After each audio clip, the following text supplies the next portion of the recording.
In this recap video, we will be looking at PBBM's third SONA, Karina Rumagasa, Pogo Hub, banned na, at marami pang iba. Kamusta for me? This is Avor Joseph and welcome to a new exciting-worthy recap weekly edition number 61. We've touched over this last week, so skip to the timestamps provided if it piques your interest. Get on done for the pleasant selected summation. Here are some PH News commentary for your convenience. SONA 2024 highlights ni Marcos. Now, let's look closely sa mga hinighlight ni President Ferdinand Marcos Jr. for his third SONA ahead of the 2025 national elections and maybe some fact-checking along the way. Now, we'll discuss Marcos's achievements, pagkukulang, fact-checking ng mga pinagsasabi niya at mga kaganapan that I would surely be talking up at least like 15 minutes to unpack dahil puro ako salita and you know it all then. Kung gusto nyo maging up-to-date sa ating mga news and NIDW weekly, both local and international news, just subscribe to the channel, ring the bell icon at panoorin yung entire video para masuggest palalo yung aking mga videos na I will make sure to be informative in nature and of course entertaining as much as I can with the mundane task of, covering the news. Now, before we start, 5-17 priority bills na hinighlight ni President Ferdinand Marcos Jr. sa kanyang SONA last year, his second, ang naipasa. 2 of them passed only 2 days before the SONA 2024. Naipasa niya ang Ease of Paying Taxes Act, LGU Income Classification Act, Tatak Pinoy Law, Anti-Financial Accounts Scamming Act, at New Government Procurement Law, which means that hindi na lowest bid ang lagi makakukuha ng kontrata ng gobyerno. Hindi dumalo sa SONA ni Pangulong Marcos Jr. si Vice President Sara Duterte, mga dating Vice Presidente Leni Robredo at Jejomar Binay. Patay na rin si dating Presidente Duterte at ilang senador aligned with the Duterte clan. Now, if you want to learn more about yung sinabi ni Vice President Sara Duterte na inaapot niya raw ang kanyang sarili as the designated survivor, you can watch my NIDW mini major tidbit for that. Although, of course, you probably won't because no one is actually watching this video. Or if there are, it would be like a fraction of what I would want to have to keep this up. Itong delusion of grandeur ko na somehow I'm doing a difference by doing this. When in reality, I won't be for at least a couple of months. Although I wish that I could form an audience around this kind of content. Although he opened his speech with him saying that even though nasa pinakatas na larangan in terms of economic growth, wala itong apekto sa ating mga mamamayan na kinakaharap ang inflation, particularly rice at 45 to 60 pesos. Ay bold move na pinapakita mo agad yung mga mali or yung pagkukulang ng iyong gobyerno or ng iyong administrasyon. Pero, of course, he followed that up by saying na, this isn't his fault. Sinabi niya na wala itong apekto, yung economic growth natin, wala itong apekto sa ating mga mamamayan na kinakaharap ang inflation, particularly rice at 45 pesos to 65 pesos or 60 pesos per kilo. But he kind of shies around the reason. I mean, he blamed political quagmire, natural disasters, mga smugglers, etc. He answers all of those hinaing ng ating mga kababayan with basically, okay, we hear you and the world will hear us. Ano yan yung sinabi ni Bush nung nasa rubble siya nung 9/11? The hard lesson of this last year has made it very clear that whatever current data proudly bannering our country as among the best performing in Asia means nothing to a Filipino who is confronted by the price of rice at 45 to 65 pesos per kilo. Bagamat maganda ang mga statistikang ito, wala itong kabuluhan sa ating kababayan na hinaharap ang realidad na mataas ang presyo ng mga bilihin, lalo na ang pagkain, lalo't higit ng bigas. Totoo, puwersa ng merkado sa ating bansa at maging sa buong daigdig ang siyang nagdidikta ng presyo. Bunso dito, halimbawa, ng giyera, problema sa supply, at puwersa ng kalikasan, tulad ng El Nino, na naranasan din sa ibang bansa. Basta yan, and the people who knock these towers down will hear from us soon or something. I don't know. Pero yun nga. The nation stands with the good people of New York City and New Jersey and Connecticut as we mourn the loss of thousands of our citizens. you.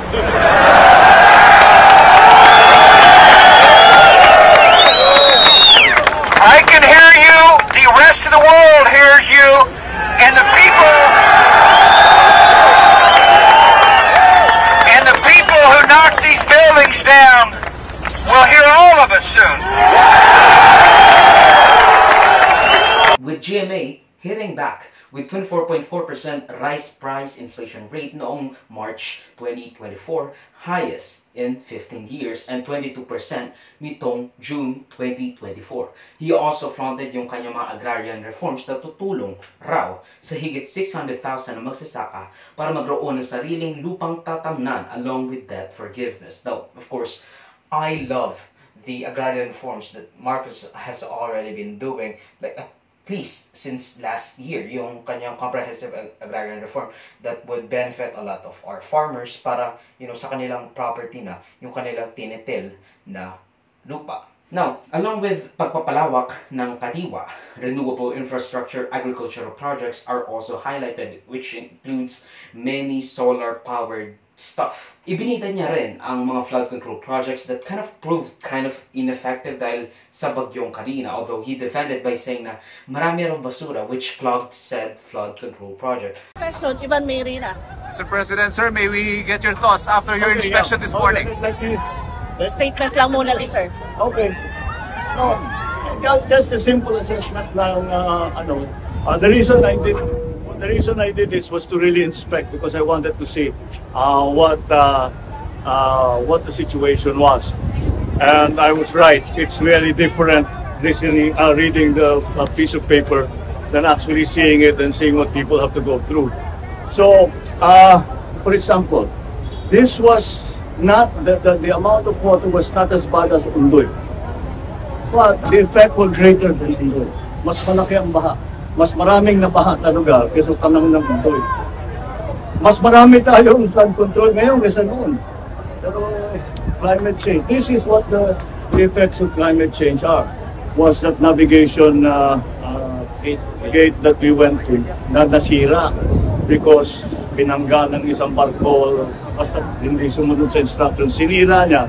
Pumping stations natin marami na.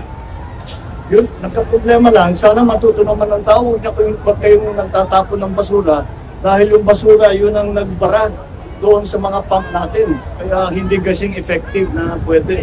Kumbaga natatawa lang tayo na binida niya na, these flood control projects that would help us get through La Nina, which is one of the things that is plaguing, according to him, the nation of its agricultural capability at saka syempre yung kanyang production that's halting them like El Nino and La Nina. The flood control mitigation projects that he has been flaunting in the SONA was proven to be ineffective lalo na sa Luzon, although again that's neither here nor there. He was saying na ang dami kasing basura kaya naging ineffective or nabawasan yung capacity ng ating mga flood control mitigation projects. Para, Now, he also said about the energy security amidst yellow and red alerts sa Unified Luzon, Visayas, Mindanao grid, along with rotational brownouts island-wise sa Visayas and Mindanao, particularly with, I think, is it Mindoro or Negros? Basta yung almost the whole island was proven to be inundated with the fact that they do not have, reliable electricity. He addressed concerns sa mababang proficiency ng ating mga mag-aaral sa elementarya at high school, highlighting the need to focus the Department of Education's efforts sa paglinang ng utak ng mga kabataan at ang role ng teknolohiya at infrastruktura sa goal na ito pati na ang proficiency ng ating mga guro, habang iginagantera niya rin ang progression ng salary ng ating mga guro, which meant that, according to him, na magsisimula ako sa Teacher 1, hindi ka magre-retire when you're 60 or 65, still in Teacher 1. So that's kind of good, I guess. Pero whatever. Ibinigay niya rin ang lowest unemployment rate na nakuha ng kanyang administrasyon this year lamang, I think. Pero yun nga, on the first quarter of 2024. Now, social safety nets sa mga mahirap, of course, he flaunted, of course, yung 4Ps at yung mga reintegrating social safety nets and social security systems that could benefit the beneficiaries of the poorest of the poor, including the 4Ps beneficiaries, social safety net sa mga mahihirap, investments sa people resource at yung Bangsamoro Autonomous Region in Muslim Mindanao investments at marami pang iba. He also flaunts, of course, the reduce in crime rate sa BARM, which is, a pleasant surprise. Ibinid din niya rin ang tinatawag niyang bloodless drug war, saying extermination is not one of the 8 E's guiding his administration, taking a dig at former President Rodrigo Duterte's bloody war on drugs. Kumbaga, I think he also said it like when they caught like 4 billion pesos worth of shabu sa isang courier, where he said, on the fight against dangerous drugs, our bloodless war on dangerous drugs adheres and will continue to adhere to the established 8 E's of an effective anti-illegal drug strategy. Extermination was never one of them.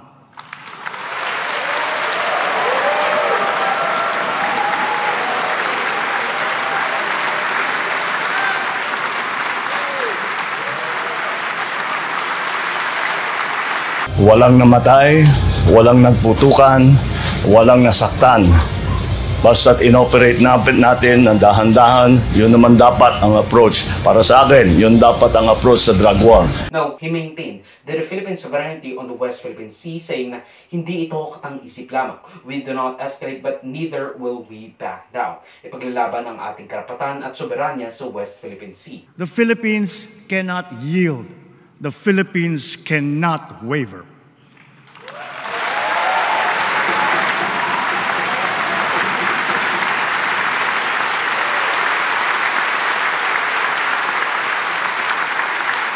Ang West Philippine Sea ay hindi katang-isip natin lamang. Ito ay atin. Ito ay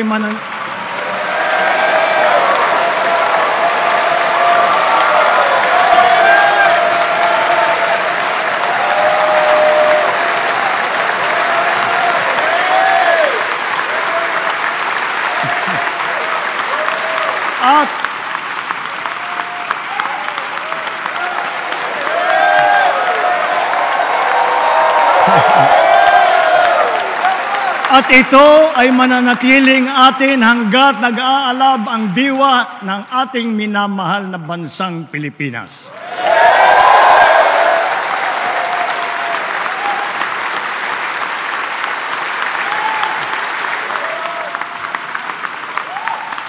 He also announced a ban of all Pogo Hub operations in the country, no exception, and inutusan niya ang Philippine Amusement and Gaming Corporation para patigilin ang mga operasyon at isuspend ang mga lisensya ng Pogo Hubs sa buong bansa before January 2025 or by the end of the year, which had given him a round of applause by everyone. Like, it's one of the longest applause. Kailangan nang itigil ang panggulo nito sa ating lipunan at paglalapastangan sa ating bansa.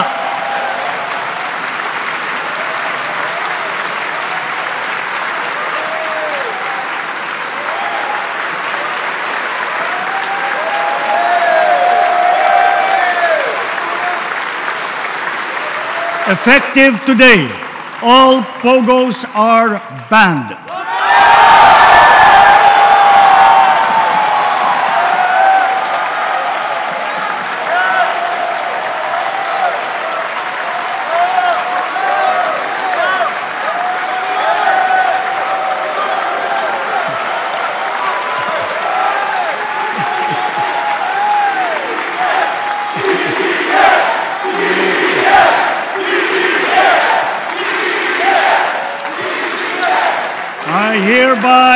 I hereby instruct PAGCOR to wind down and cease the operations of Pogos by the end of the year. The DOLE, in coordination with our economic managers, shall use the time between now and then to find new jobs for our countrymen who will be displaced.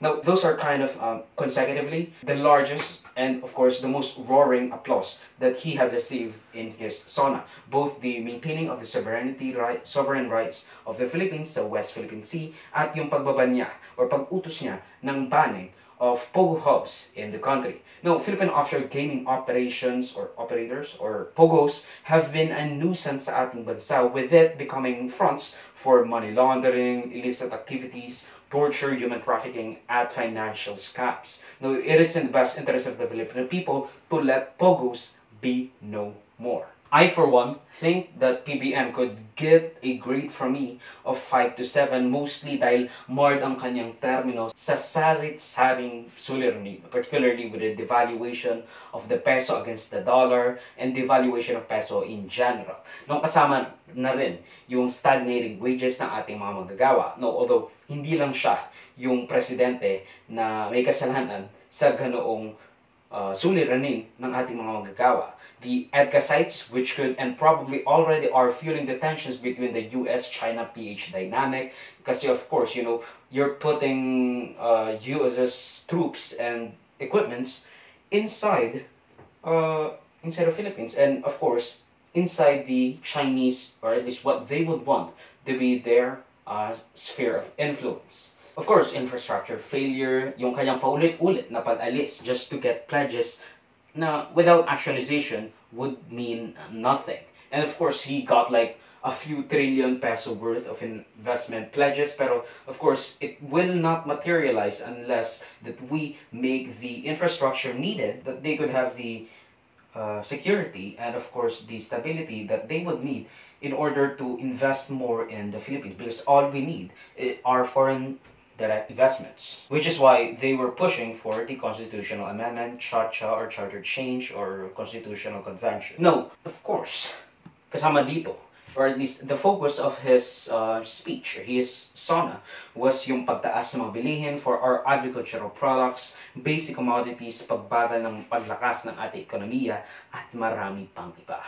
We should also not forget yung mga ibinida niya tulad ng pamimigay ng mga lupain sa ating mga magsasaka, yung comprehensive agrarian reform na patuloy pa rin isinasagawa, yung kanyang direksyon patungo sa mga green at renewable energy sources na maybe susunod yung nuclear na, you know, start up the Bataan Nuclear Power Plant.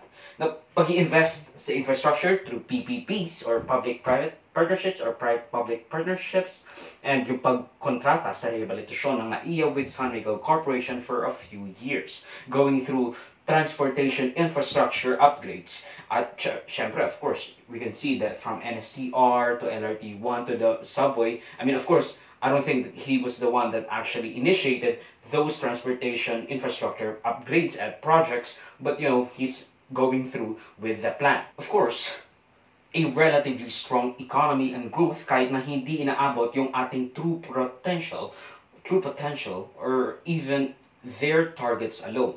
Kasi I think they missed it by like 0.5%, 1%, but that's besides the point. And of course, ang kanyang decision to ban Pogos nationwide, which is kind of a big deal, which also bumps him up a grade or 2 sa ating scale of the president's year. I'll think of something better.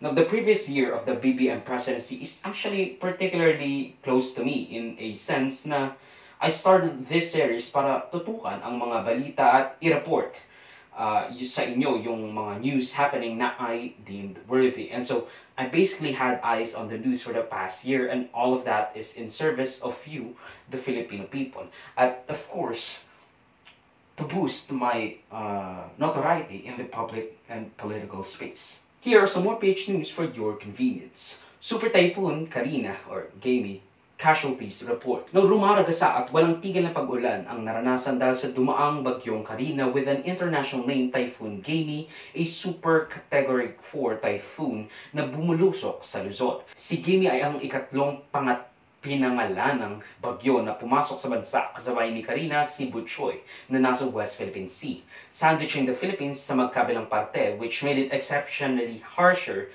at larger. Sinasabing 21 na ang namatay at 15 ang sugatan dahil sa bagyo at malawakang pagbaha, landslide at pagkasira ng infrastruktura at pagkaroon ng aberya at kapalpakan with regards to flood mitigation efforts ng gobyerno. Now, particularly the 21 people dying is exceptionally low than what I would have predicted. Dahil talagang malakas ang ulan. I think even some people even compared it to like Ondoy or Yolanda, which are particularly one of the harshest, the greatest, the awesome. I don't want to say awesome, but it's basically awesome. It leaves you in awe sa lakas at patuloy na habis ng ating mga bagyo. Higit 1 milyon ang sinasabing apektuhan ng bagyo, which probably meant like 1 million plus was rescued or was relocated to an evacuation center. Dahil talagang sobrang lakas ng pag-ulan ng bagyo. Kahit kami dito sa bahay, naglilimus kami ng tubig, but that's mostly because of a faulty construction work to the side of our house. Pero that's besides the point. Sa aming lugar, ang daming bahay na napasukan ng baha. Ang ilan sa flood capital of NCR tulad ng Malabon, Navotas, Valenzuela at Caloocan ay talagang halos lumubog na sa baha. The Kamanava brothers back at it again. Despite maraming pagpapataas, flood mitigation projects na katulad ng sinabi ni Marcos at mga dams to control water flow. Question, Ivan Mayrina. Mr. President, sir, may we get your thoughts after your inspection this morning? Statement lang muna, sir. Okay. No, just a simple assessment lang. The reason I did this was to really inspect because I wanted to see what the situation was, and I was right. It's really different reading the piece of paper than actually seeing it and seeing what people have to go through. So, for example, this was not, the amount of water was not as bad as Ondoy. But the effect was greater than Ondoy. Mas malaki ang baha. Mas maraming nabaha na lugar kaysa tanang ng Ondoy. Mas marami tayong flood control ngayon kaysa noon. Pero climate change, this is what the effects of climate change are. Was that navigation gate that we went to na nasira because pinangga ng isang barko basta hindi sumunod sa instruction, sinira niya. Pumping stations natin marami na. Yun, nagka-problema lang, sana matuto naman ng tao, huwag kayong nagtatapon ng basura dahil yung basura yun ang nagbarag doon sa mga pump natin. Kaya hindi kasing effective na pwede. It is also worth pointing out na hundreds of millions of damages sa agrikultura. NAIA, minamano-mano ang booking. Now, dahil sa isang malawakang information technology outage, naging down ang system ng NAIA at ng ilang kumpanya dahil sa isang faulty patch or update ng isang software na kanilang ginagamit for security, namely CrowdStrike, na minamano-mano, or at least dahil doon sa outage na yun. Minamano-mano na ng ating mga airlines sa mga booking, rebooking, rescheduling ng ating mga pasahero, which caused delays, cancellations, at stagnation, notwithstanding congestion sa ating mga passengers and, of course, thoroughfares sa airports. Now I know na I'm an IT person in a sense na I know some of it all, pero basically what happened is dahil nag-push ang CrowdStrike ng isang faulty patch or scheduled update sa kanilang software na ginagamit ang bilyong-bilyong computer at mga systems for security purposes, specifically yung mga gumagamit ng Microsoft OS. Tuwing nag-start o binaboot up ang isang system, nagkakaroon ng paulit-ulit na BSOD o blue screen of death, which happens when an instruction sa loob ng computer cannot compute or cannot be made happen because of bugs or typical failures sa code. Bilyong-bilyong dolyares ang nasayang at nawala in lost time, productivity at commerce ng ating mga businesses, airports, banking industries at marami pang iba. That's how influential information technology has become sa ating uniquely globalized interconnected network of networks world. Of course, this is not the fault of our airports, airlines at gobyerno. This is more of an mere unfortunate incident at a global scale, halting down billions of dollars of economic activity in just a few days, or not even a few days, just at most 2 days. Also, Paris Okay, so this is the global / international news for your convenience type of shit. Now, Paris mayor swims in, I think, Thames, basta yung French river that they would be using for the Paris Olympics 2024. We also had J.D. Vance as, Trump's running mate for the 2024, which is good for, I think, regulation and all that stuff. Biden dropped out of the race sa kanyang re-election sana for his second term, but he dropped out because of concerns from the Democratic Party that he cannot beat Donald Trump, especially with that disastrous debate na nangyari between them last June yata or July, I'm not sure. Pero yun na nga, after Trump got shot or at least had an assassination attempt on him, Biden got like COVID when he said na only Lord can make me pass down the opportunity for a second term, which of course made it so na a few days or even just a day later, he got COVID, and so he stepped down as the Democratic Party. The Democratic Party ticket, and endorsed Kamala Harris as his replacement ahead of the 2024 November 2024 elections, which was good for Harris, although I didn't know much about him, but apparently she's kind of good enough to beat Trump because of some polls that is happening. Tapos she had a large turnaround, lalo na the millennials, Gen Z are kind of going on her basta they're backing her, with her gaining $80 million before she even spoke about the endorsement that President Joseph Robinette Biden has given her. So yeah, it's been a crazy week or a few weeks in the U.S. history. So that's cool. There's also something happening in Bangladesh. Okay, I'm not that well versed yet because I had lots to do. But anyway. Now, atin na pagtatapos ng news and worthy recap weekly edition for roughly the 4th week of July 2024. Mag-suggest more topics and our crushes to balitas if you feel I'm misrepresented them in any way. Salamat sa panonood mga kapahinga. For me, like, subscribe, and follow my links in socials and avoid choose that will be linked down below. Nagsusunod muli, of course, paalam.